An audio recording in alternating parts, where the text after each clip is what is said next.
Olá, tudo bem? Sou Alfredo Oliva, sou professor universitário e volto aqui para falar sobre arte e psicanálise. Então eu vou hoje falar sobre si, falar sobre a dor que o artista sente, como é que isso pode tomar corpo a partir da arte e que interpretação psicanalítica a gente pode fazer disso. Eu estou então analisando capítulo por capítulo um livro de Juan David Nacio, um psiquiatra e psicanalista argentino que nasceu em 1942, está na faixa dos 80 anos aí, foi viver na França já em 1969, acompanhou um dos seminários de Jacques Lacan, o grande psicanalista francês, e ele foi professor na Sorbonne por mais de 30 anos. O livro em questão aqui se chama 9 lições sobre arte e psicanálise. É um livro publicado em 2014 na França e traduzido em 2017 aqui no Brasil, publicado pela editora Jorge Zahar. Eu vou falar um pouquinho sobre o capítulo 2, que fala sobre o inconsciente em Weyerton. Weyerton foi um pintor e gravurista suíço. Nasceu em 1865 e morreu em 1925. Portanto, virou aí o século, do século XIX para o século XX. É um pintor que eu não conhecia, Andei dando uma pesquisada nas imagens, nas pinturas dele, bastante interessantes. Claro que aqui no caso o que interessa é a interpretação psicanalítica que o Nacio faz do pintor. Então ele diz assim, um artista é um homem que enxerga melhor do que os outros, mais de longe que os outros, pois enxerga a realidade crua e sem véus. Então, o que ele quer dizer com isso? Ele está dizendo que um artista é uma pessoa que consegue enxergar, consegue perceber, eu acho que sobretudo consegue sentir coisas que a maior parte das pessoas não consegue sentir, Quer dizer, um artista é uma pessoa sensível, Não só competente do ponto de vista técnico, Por exemplo, para você ser, no caso de Weyerton, para você ser um exímio pintor, é preciso dominar a técnica de pintura, É preciso saber usar o pincel, é preciso saber misturar as tintas, é preciso ter coordenação motora, é preciso desenvolver a musculatura da mão para poder desenhar, para poder dar forma no quadro, Isso tudo faz parte do desenvolvimento técnico. Não é disso, Porque senão o artista seria um mero repetidor, Ele só copiaria as telas das outras pessoas, como alguns retratistas que olham uma foto e reproduzem com muita competência, na tela aquilo que está na foto. Então há muito domínio técnico. O que ele está falando aqui não é especificamente do domínio técnico, que é fundamental para se fazer uma boa arte. Ele está falando da sensibilidade, da capacidade de perceber as coisas, Então quando ele está falando de enxergar melhor do que os outros, é claro que ele não está falando de enxergar no sentido físico, ter boa visão, ter acuidade visual. Ele está falando de capacidade de perceber detalhes, de sentir, de se emocionar, de ser capaz de transformar uma emoção numa pintura.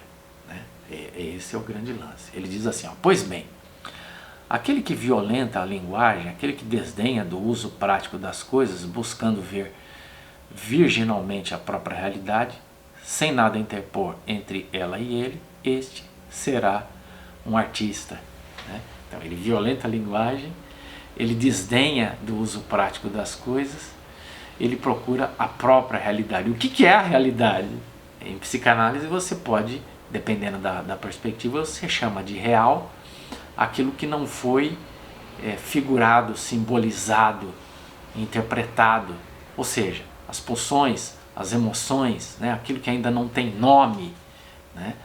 E o grande lance do artista seria ser capaz de colocar, de expressar a partir da sua arte todas essas emoções, né? Colocar isso no quadro. Ele diz assim, ó, assim, a função de um artista é ver e nos fazer ver o que não percebemos naturalmente em nós. É interessante isso. Quando você vê um quadro, você vê o quadro do artista ou você vê algo dentro de si?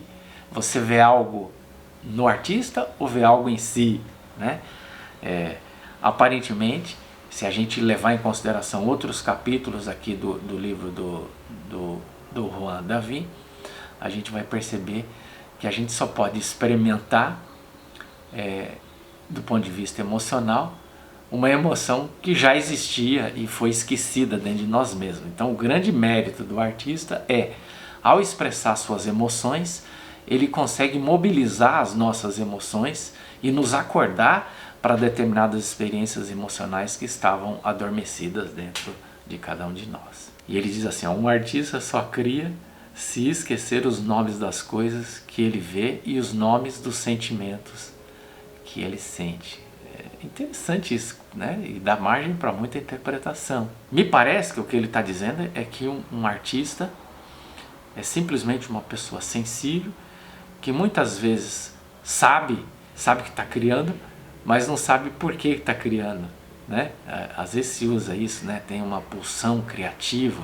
O que é essa pulsão criativa? Um desejo de criar, uma necessidade de criar, uma emoção, um sentimento, algum fenômeno dentro que precisa ser colocado para fora e que não tem nome até que seja expresso externamente, né? Então eu acho que é isso que ele está querendo dizer. Um artista só queria se esquecer os nomes das coisas que ele vê e os nomes dos sentimentos que ele sente, né? Eu acho que ele cria exatamente para poder dar alguma forma para esses sentimentos, né?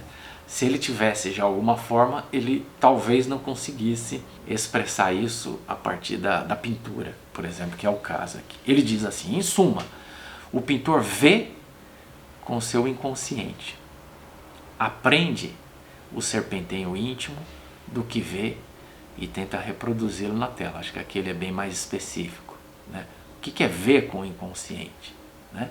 Se você considerar que o ser humano tem uma dimensão consciente, racional, linear, e uma outra dimensão inconsciente, desconhecida, que está ligado às emoções, está ligado à corporalidade, né?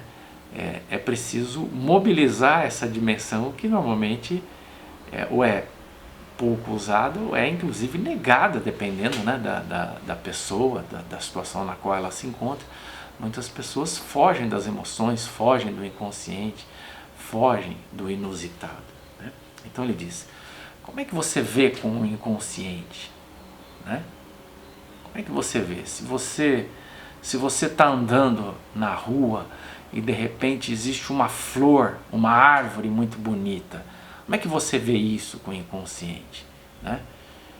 Com o consciente você olha e diz, bom, isso é uma planta, essa é uma árvore da espécie tal, ela está produzindo flor nessa época do ano por causa disso e de tal e qual fator genético, seja lá o que for.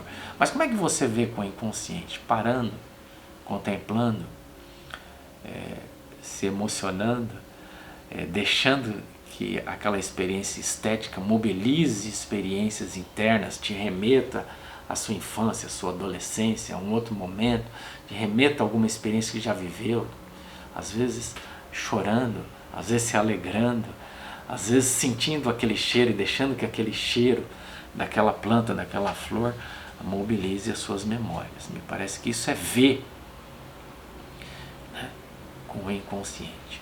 E ele diz assim, entretanto, por trás da expressão móvel, o pintor procura captar uma coisa ainda mais secreta, a vida interior daquele que ele representa, seus sonhos, suas dúvidas ou suas mágoas, né? Aqui no caso ele está se referindo a um pintor ou pintora quando ele está retratando uma pessoa, né? Está fazendo um retrato.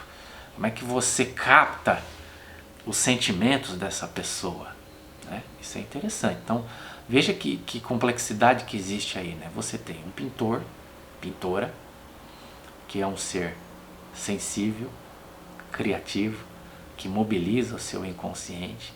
Ele olha para uma foto ou olha para uma pessoa, um modelo vivo, e tem que captar os sentimentos dessa pessoa, e os sentimentos dessa pessoa são muitas vezes desconhecidos pela própria pessoa, e o artista precisa captar.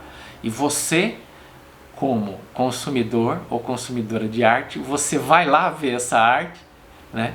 E você, que é um ser sensível, com uma série de experiências emocionais, certo? Você olha para esse retrato e você capta a emoção que esse artista captou ao olhar para uma determinada pessoa. Então nós temos uma tríade, né? O artista, a pessoa representada e a pessoa que olha, né? E há todo um jogo que envolve o inconsciente, né? Muitas vezes a gente olha, se encanta com determinado tipo de arte e não sabe por que se encanta. E claro, você se encantou por motivos inconscientes. Talvez, se você começar a se indagar, talvez você chegue a alguma explicação consciente do porquê que aquela tela é importante para você, porque um determinado artista instiga, né, causa, deixa você emocionado, feliz, alegre, irritado, incomodado, né? E há sempre razões para isso, que podem ser conhecidas ou não por você. Depois ele vai falar então sobre a narrativa de si. Wyoton pinta autorretratos periodicamente, realizou mais de 10, como se tivesse a necessidade irreprimível e regular de descer ao interior de si mesmo e projetar na tela o sentimento agudo do que julga ser, né? Quer dizer, pintar a si é narrar assim, né? Vamos pensar que uma pintura é uma narrativa no sentido de que toda pintura conta uma história. Não só tem uma história de como foi pintado, mas a própria pintura em si é uma narrativa, né? Você mobiliza pessoas, objetos, cores, jogo de luz, de sombra, e isso tudo tem como objetivo contar uma história, né? Ao estabelecer uma cena, essa cena retrata algo, e isso que é retratado é uma história. E claro, essa história pode ser a história de si. Quando um artista faz autorretratos, ele está narrando a si, ele está construindo a si. Ele está, inclusive, em busca de uma construção acerca de si. É interessante porque ele diz assim que o Wyoton realizou mais de 10, ele coloca aqui uma exclamação, né? Pois eu digo para vocês que Vincent van Gogh, que morreu apenas com 37 anos, né, pintou mais de 30 autorretratos, né? Mais de 30, talvez 38, 39, pintou muitos autorretratos, né? Se 10 autorretratos são capazes de produzir a exclamação de Juan David, o que ele diria? Talvez ele saiba, né, que Van Gogh pintou dezenas, né, quase 4 dezenas de autorretratos. É uma busca frenética por si mesmo. É um sujeito que está num estado de transformação permanente, né? Isso é muito legal. Ele diz assim ainda: inquestionavelmente, a execução de um quadro, seja ele qual for, é para todo pintor um inegável diálogo consigo mesmo, um momento de meditação e solilóquio. É verdade, fecundo, né? Mas um autorretrato é muito mais que um diálogo interior, é um mergulho no eu, uma descida vertiginosa ao inconsciente, né? Então, bom, eu tenho experiência de pintar coisas muito simples, de fazer artesanato, né? E eu fico horas e horas em estado de introspecção, né? Então, eu consigo entender relativamente bem o que ele está fazendo aqui, sendo um artista amador. Imagina um artista profissional fazendo um autorretrato, mobilizando um arsenal de técnicas, de habilidades, e o quanto isso significa um mergulho para dentro de si, né? Quer dizer, enquanto você joga cor no quadro, enquanto você mobiliza as cores, enquanto você mexe o braço pintando, fazendo um detalhe, existe um diálogo interior muito intenso, muito legal. É um estado de êxtase e é um estado muito legal, e por isso a pintura é uma coisa viciante, né? Porque sentir isso, estar nesse estado de introspecção profunda, é uma experiência muito gostosa e muito importante. A cada autopercepção de seu inconsciente, Wellington quer se assegurar de que sua fiel companheira, a amargura, continua ali, instalada nele, desde sempre e para sempre, né? Chega a ser poética essa descrição aqui, né? A companheira, a amargura, né? Há toda uma discussão sobre o quanto é importante que os artistas tenham emoções, nem que sejam, entre aspas, emoções negativas, né? Nem que seja uma experiência dolorosa. O artista precisa de todo esse arsenal de emoções para poder pintar, para poder produzir arte, para poder criar, né? Tem uma amiga que fala muito em angústia criativa, né? Como é que você pega angústia e transforma a angústia em algo, né? Algo esteticamente valoroso. E por fim, então, ele vai falar de narrar a dor, né? A crer em seu romance autobiográfico, A Vida Assassina, Wellington sofreu muito aos 10, 12 anos, julgando ter sido a causa involuntária de 3 acidentes com desfecho trágico para a pessoa que ele amava, né? Então ele está tentando explicar, a partir da história do autor, ele está tentando explicar por que ele era uma pessoa amargurada, angustiada, por isso que o que existia dentro desse artista e que pode ser percebido nas telas dele, né? Ele diz assim: a dor é sempre dor do conhecido, do que acontece ou aconteceu, enquanto a angústia é a angústia do desconhecido, do que poderia advir. A dor é dor do presente ou do passado, a angústia é temor do futuro. Pois bem, Wellington preferiu a dor à angústia, né? Então, a dor é uma experiência, pode se identificar por que ela está ali, né? Quer dizer, quando você sente dor em função de algo, mesmo que essa dor seja uma dor emocional e não física, né? Quer dizer, o seu corpo fisicamente não está ferido, mas você está afetado. Essa dor, quando ela tem um nome, uma razão, um motivo, é dor. Quando essa dor tem uma origem, uma razão, um motivo desconhecido, ela é angústia, né? Então o problema da angústia é que ela não tem razão, não tem motivo. Você não pode identificar uma razão por estar angustiado, né? Por isso que se fala em angústia criativa, né? Que é uma coisa que você não sabe o que é e que você transforma essa coisa que não sabe o que é em uma coisa que você sabe o que é uma pintura, no caso aqui do Wellington.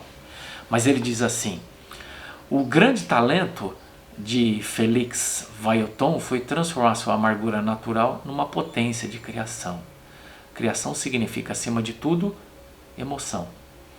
Não emoção provocada pela criação, mas emoção fonte de criação, capaz de fazer surgir o que ainda não é, né? Então, ele está falando que essa angústia tem um papel importante na criação artística, né? Por quê? Porque a angústia faz a gente estar em contato com o inconsciente, faz estar em contato com o nosso corpo, e isso faz com que a gente, ao ter sensibilidade emocional, a gente seja capaz então de criar, porque para criar é fundamental que você seja capaz de sentir emoção, sentir raiva, sentir medo, sentir dor, né? Sentir compaixão, né? E por aí vai. Uma pessoa estritamente racionalista não teria um potencial criativo tão grande. Mas a amargura e sua irmã, a solidão, tem uma última virtude. Elas suscitam em Wellington a tendência ao retraimento e à introspecção, né? Interessante isso. Solidão. Solidão leva ao estado de retraimento, o estado de retraimento leva à introspecção, e a introspecção é fundamental para se criar, né? Ser introspectivo, ser capaz de bastar a si, de estar consigo, de olhar para dentro de si, é fundamental para você criar. Muito bem, espero que tenha ajudado a entender um pouco a respeito dessa relação entre psicanálise e arte, a partir desse livro brilhante, desse psicanalista, né, tão importante, que é Juan David Nácio. Tá bom? A gente vai continuar falando em outros vídeos, espero que você me acompanhe. Um abraço e até lá!